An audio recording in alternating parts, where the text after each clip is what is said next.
السلام علیکم ورحمۃ اللہ وبرکاتہ۔ سیدنا کریم صلی اللہ تعالیٰ علیہ وآلہ وسلم آسان تفسیر القرآن اور سورۃ الحجرات کی آیت نمبر 6 لفظی با محاورہ ترجمہ اور تفسیر کی طرف ہم چلتے ہیں، لیکن اس سے پہلے تلاوت سماعت فرماتے ہیں۔ اعوذ باللہ من الشیطان الرجیم، بسم اللہ الرحمن الرحیم۔ یا ایہا الذین آمنوا ان جاءکم فاسق بنبأ فتبینوا ان تصیبوا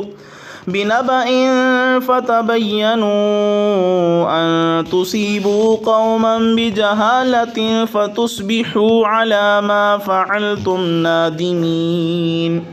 اے ایمان والو، اگر لے آئے تمہارے پاس کوئی فاسق کوئی خبر تو اس کی خوب تحقیق کر لیا کرو، ایسا نہ ہو کہ تم ضرر پہنچاؤ کسی قوم کو بے علمی میں، پھر تمہیں اپنے کیے پر پچھتانے لگو۔ یا ایھا الذین آمنو، اے ایمان والو، ان جاءکم اگر جاءکم لے آئے تمہارے پاس فاسقن کوئی فاسق، بنبأ کوئی خبر، فتبینوا تو خوب تحقیق کر لیا کرو، ان ایسا نہ ہو کہ تصیبو تم ضرر پہنچاؤ نقصان پہنچاؤ، قومن کسی قوم کو، بجہالت بے علمی میں، فتصبحوا پھر تم علی پر، ما فعلتم اپنے کیے پر، نادمین نادم ہو جاؤ پچھتانے لگو۔ اب اسی آیہ مبارکہ کا ترجمہ جو ہے وہ ہم سب سے پہلے کنز العرفان سے بھی کر دیتے ہیں تاکہ اور سمجھنے میں آسانی ہو جائے۔ اللہ فرماتا ہے، اے ایمان والو، اگر کوئی فاسق تمہارے پاس کوئی خبر لائے تو تحقیق کر لو کہ کہیں کسی قوم کو انجانے میں تکلیف نہ دے بیٹھو، پھر اپنے کیے پر شرمندہ ہونا پڑے۔ اب اس آیہ مبارکہ کو سمجھنے کے لیے سب سے پہلے اس کا پس منظر دیکھتے ہیں کہ اس کا بیک گراؤنڈ کیا ہے۔ آیت کی تشریح سے پہلے ہم اس کے بیک گراؤنڈ یعنی پس منظر کے بارے میں کچھ جاننا چاہتے ہیں۔ مکہ مکرمہ کے قریب ایک قبیلہ تھا، بنی مستلق۔ اس قبیلے کے لوگ بڑے جواں مرد، بہت بہادر اور نڈر ہوتے تھے۔ ان کا قبیلہ لڑاکا مشہور تھا، بلکہ مورخین نے یہ بھی لکھا ہے کہ ان میں زیادہ کا پیشہ تو تھا ہی چوری ڈاکہ۔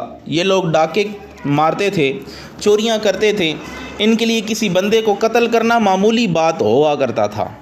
اس قبیلے کے امیر کا نام حارث بن زرار تھا۔ مسلمانوں کے اس قبیلے کے ساتھ جنگ ہوئی، اللہ نے مسلمانوں کو فتح عطا فرمائی اور بہت سارا مال غنیمت بھی عطا فرما دیا۔